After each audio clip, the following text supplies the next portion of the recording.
નમસ્કાર, nation plus ન્યૂઝમાં આપનું સ્વાગત છે. હું છું ધોલ પરમાર. વડોદરા મહાનગરપાલિકા સંચાલિત નગર પ્રાથમિક શિક્ષણ સમિતિની અનેક શાળાઓ જર્જરિત હાલતમાં હોવાથી પાલિકા તંત્ર દ્વારા તેને નોટિસ પાઠવવામાં આવી હતી. ત્યારે કેટલીક શાળાઓનું માળખું ઉતારી લઈ નવેસરથી બનાવવાની તૈયારી સમિતિ દ્વારા દર્શાવવામાં આવતા તેને તોડી પાડવાની કામગીરી હાથ ધરવામાં આવી છે. વડોદરામાં હરણી બોટ દુર્ઘટના બાદ જર્જરિત માળખાઓ સામેની કાર્યવાહી પાલિકા તંત્ર દ્વારા તેજ કરી દેવામાં આવી હતી.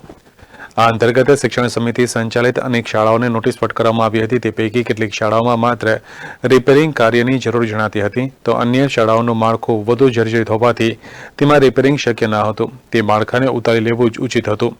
ત્યારે આજથી પાલિકા તંત્ર દ્વારા શિક્ષણ સમિતિની જર્જરિત શાળાઓના માળખાને ઉતારી લેવા માટેનું કાર્ય હાથ ધરવામાં આવ્યું છે.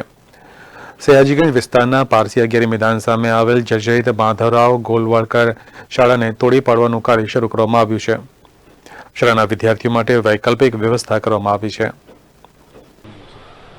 આપ જાણો છો કે જે પ્રિમેસીસ અત્યારે માધવરાવ ગોળવડકર પ્રાથમિક શાળાનું ડિમોલેશનનું કામ ચાલુ છે, એની પાછળ જ મગનભાઈ શંકરભાઈ પ્રાથમિક શાળા આવેલી છે. એક જ પ્રિમેસીસમાં મારી બે શાળા હતી.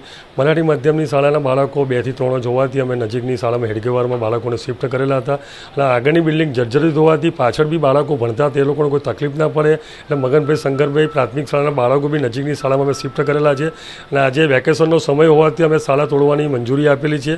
આ શાળા તોડ્યા પછી વડોદરા શહેરના તમામ મરાઠી આગેવાનો વિનંતી કરું છું કે આપની આસપાસ જે મરાઠી માધ્યમ ભણવા બાળકો માગતા હોય તો શિક્ષણ સમિતિને જણાવે તમે મરાઠી માધ્યમની ફરીથી નવેસરથી એક શાળામાંથી આ જ પ્રિમેસીસમાં મરાઠી માધ્યમના બાળકો ભણે એવું અમારું દરેકને વિનંતી છે. આપણે જણાવેલું કે નગર પ્રાથમિક શિક્ષણ સમિતિમાં કોઈ નજીવી ફી પણ લેવાની નથી. તમામ શિક્ષણ મફત આપવામાં આવે છે. સાથે સાથે બાળકોને ભોજન પણ મફત આપવામાં આવે છે. બાળકોનો ગણવેશ અને એમને જીવન જરૂરિયાતની વસ્તુને ભૌતિક સુવિધા અને પાઠ્યપુસ્તકો પણ મફત આપવામાં આવે છે. 1 પણ રૂપિયાની ફી લેવામાં આવતી નથી. આપણે જણાવેલું ગઈ વખતે અમારા સમિતિના તમામ સભ્યો લોકોના પ્રયત્નોથી માધ્યમિક શાળા બી 4 વર્ગખંડ શરૂ કરેલા છે અલગ અલગ ઝોનમાં. ત્યાં પણ 1 પણ રૂપિયાની ફી નથી. બાળકોને ચોપડાથી માંડીને બાળકોને ડ્રેસથી માંડીને બાળકોને શૈક્ષણિક કીટ પણ મફત આપવામાં આવી છે. આ વખતે બીજી 6 અલગ અલગ શાળાઓ માધ્યમિક શાળાઓ શરૂ કરવા જઈ રહ્યા છે. સાથે સાથે 4 ઇંગ્લિશ મીડિયમની શાળાઓ બાલવાડીથી ધોરણ 5 સુધી બી શરૂ કરેલી છે. નગર પ્રાથમિક શિક્ષણ સમિતિમાં 1 પણ રૂપિયાની ફી લીધા વગર બાળકોને શિક્ષણ આપવામાં આવે છે. સમાજના દરેક વર્ગના લોકોને હું વિનંતી કરું છું કે મારી શાળાનું નવું ઇન્ફ્રાસ્ટ્રક્ચર બની રહ્યું છે. અલગ અલગ ભૌતિક સુવિધા સાથે સરકારશ્રી તરફથી વિજ્ઞાનના ક્લાસીસ હોય, કોમ્પ્યુટરના ક્લાસીસ હોય, સ્માર્ટ ક્લાસીસ હોય, દરેક પ્રકારની સવલતો અમે આપી રહ્યા છે.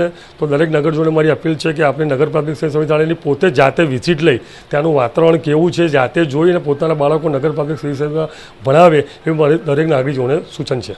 નવી શાળાનું તમામ બાંધકામ સર્વ શિક્ષા અભિયાન દ્વારા થતું હોય છે.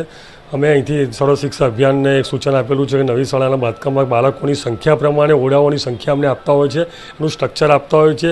હું આપણા તરફ સૂચન કરું છું કે મરાઠી માધ્યમમાં કેટલા બાળકો ભણવાના છે એ પ્રમાણે અમે ઓરડાની સંખ્યા વધારતો છે. કઈ સવલતો એમને જોઈએ છે એનું આખું અમે પ્લાનિંગ કરતા હોય છે. એટલે વેકેશનનો સમય છે, હું મરાઠી માધ્યમમાં બાળકો ભણે એવી રીતે દરેક નાગરિકોને સૂચન કરું છું.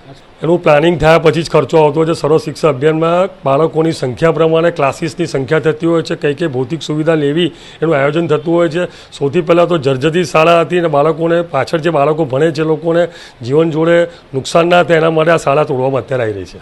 મરાઠી સમુદાયના દરેક આગેવાનો અને નગરજનોને અપીલ કરું છું કે મરાઠી માધ્યમના બાળકો જે આસપાસ આજુબાજુના વિસ્તારમાં આપણા રહેતા હોય તો નગર પ્રાથમિક શિક્ષણ સમિતિ આવીને બાળકોની સંખ્યા કેટલી છે એ કે તે પ્રમાણે નવું સૂચન પ્રમાણે કેટલા વર્ગખંડની મારે જરૂર છે તમામ પ્રકારનું મારે આયોજન કરવું પડે. તો દરેક નગરજનોને મરાઠી આગેવાનોને મારી વિનંતી છે કે નગર પ્રાથમિક શિક્ષણ સમિતિ મરાઠી માધ્યમમાં પોતાના બાળકોને ભણવા માગતા હોય નગર તો આવીને મને જણાવે. કેમેરામેન નવનીત પરમાર સાથે Satyam Nivaskar, Nation Plus News, Vadodara. સમાચારોના સતત અપડેટ માટે નેશન પ્લસ ન્યૂઝના યુટ્યુબ ચેનલને સબસ્ક્રાઇબ કરો, બેલ આઇકન દબાવો અને ફોલો કરો ઇન્સ્ટાગ્રામ, ફેસબુક અને ટ્વિટર પર.